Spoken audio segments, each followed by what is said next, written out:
பிரதமர் மோடியுடன் தொலைபேசி வாயிலாக உரையாடிய யுக்ரைன் அதிபர் ஜெலன்ஸ்கி ரஷ்யாவுடனான போர் நிலவரம் குறித்து விளக்கினார். இது தொடர்பாக தனது எக்ஸ் தளத்தில் பதிவிட்டுள்ள பிரதமர் மோடி, ரஷ்யாவுடனான போருக்கு அமைதியான முறையில் தீர்வு காண்பது பற்றிய இந்தியாவின் நிலைப்பாட்டை எடுத்துக் கூறியதாக தெரிவித்துள்ளார். போரை முடிவுக்கு கொண்டுவர தேவையான அனைத்து உதவிகளையும் இந்தியா செய்யும் என உறுதியளித்ததாகவும் பிரதமர் மோடி பதிவிட்டுள்ளார்.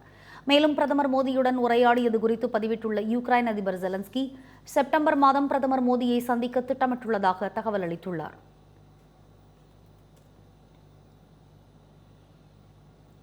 புதிய வருமான வரி மசோதா மக்களவையில் விவாதமின்றி நிறைவேற்றப்பட்டது. கடந்த பிப்ரவரி மாதம் மக்களவையில் அறிமுகப்படுத்தப்பட்ட புதிய வருமான வரி மசோதாவில் பல்வேறு மாற்றங்களை செய்ய வேண்டும் என்ற கோரிக்கை எழுந்தது. இதையடுத்து மசோதா தேர்வுக்குழுவின் பரிசீலனைக்கு அனுப்பப்பட்டது. ஸ்ரீ பைஜெயந்த் பாண்டா தலைமையிலான 31 உறுப்பினர்களை கொண்ட தேர்வுக்குழு 4500 பக்கங்கள் கொண்ட புதிய வருமான வரி மசோதா 2025 மீது 285 பரிந்துரைகளை வழங்கியது.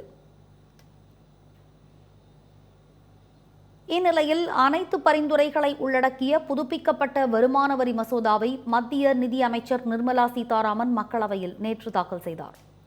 பீகார் வாக்காளர் பட்டியல் சிறப்பு தீவிர திருத்தத்திற்கு எதிர்ப்பு தெரிவித்து எதிர்க்கட்சி எம்பிக்கள் மேற்கொண்ட அமளிக்கு மத்தியில் விவாதமின்றி குரல் வாக்கெடுப்பு மூலம் மசோதா நிறைவேற்றப்பட்டது.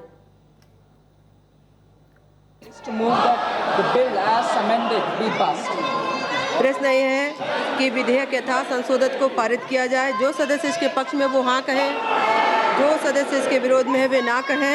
मेरे विचार में निर्णय हाँ वालों के पक्ष में हुआ, हाँ वालों के पक्ष में हुआ। प्रस्ताव स्वीकृत हुआ। विधेयक यथो संशोधित पारित हुआ. ஜனங்களின் குரல் கருத்து கணிப்பில் பங்கேற்க முடியாதவர்கள் QR கோட் அல்லது லிங்கை பயன்படுத்தி இணையம் வாயிலாகவும் கருத்து கணிப்பில் பங்கேற்கலாம். இன்றே உங்கள் கருத்தை பதிவு செய்யுங்கள்.